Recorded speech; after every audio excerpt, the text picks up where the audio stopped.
There are some of certain faiths that believe that Jesus Christ has returned and is walking amongst us as I'm typing this video to you. And if this is the first video you've ever watched of mine, or it be the last, I thank you for inviting me into your space. I say that because they're also saying that the fires in Southern California is the judgment of God because of its pro-LGBTQ plus stance. Its stance on immigration, and that God is punishing them. And I asked them, was God punishing the queer haven of Asheville, North Carolina? Or was that just an act of God? Because you can't call God's acts anything, because they're just acts of God, what they would say. A natural disaster. Or mankind inciting socioeconomic violence, environmental damage against mankind that was exacerbated by an act of God. But who are you to say that? Because if the fire of God were to fall, why would it not fall on the Knesset or military bases? As for over 470 days, Palestinians, men, women, children, innocents have been unalived and martyred. Was the judgment of God not due for them? Is it not due for RSF headquarters?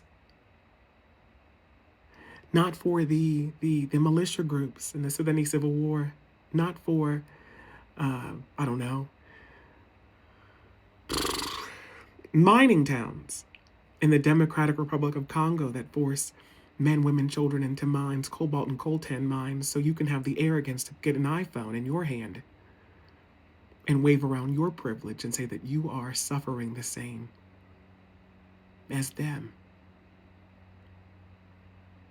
Because you were challenged and your inconvenience made you uncomfortable, and that is your first encounter with oppression, quote unquote. Why wouldn't the fire of God fall on Washington, D.C.? Why wouldn't it fall on oil fields that are polluting water supplies? The fire of God wouldn't fall there. Why would your Messiah come and sit among the poor, the beggar, the leper, the prostitute even, but not amongst kings and queens, billionaires, if you're saying that it's true? I ask you, who do you think you are? Who do you think you are? I leave you with this. If Jesus were to walk among us today, don't you think that he'd have a TikTok too? Don't you think that he'd have a Facebook, an Instagram, a ghost account? I was taught this before I left the church and deconstructed when I was 17. That you have to be kind to everyone because you never know when you're entertaining angels unawares. You never know if you're talking to angels or you're talking to God.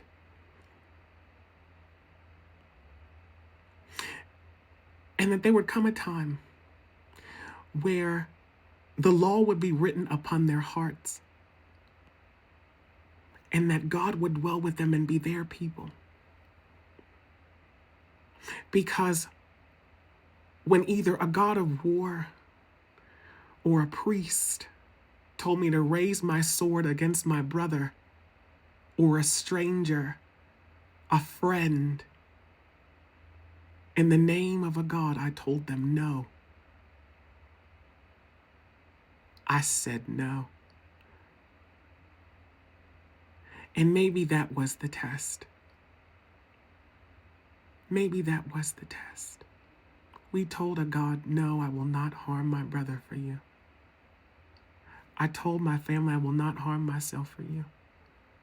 I told myself, I will not do harm to others. Love your neighbor as you love yourself, and love God with your whole heart, your whole mind, your whole soul, your whole strength. These hangs all the laws and the commandments. One is like the other. I know many good people that are unholy, and I know a lot of holy people that are not good. And I think that is the purest and clearest form of judgment. Because if you move in love, that is what will find you. And if you move in hate, that is what will find you. Go in grace. And thank you for inviting me into your space.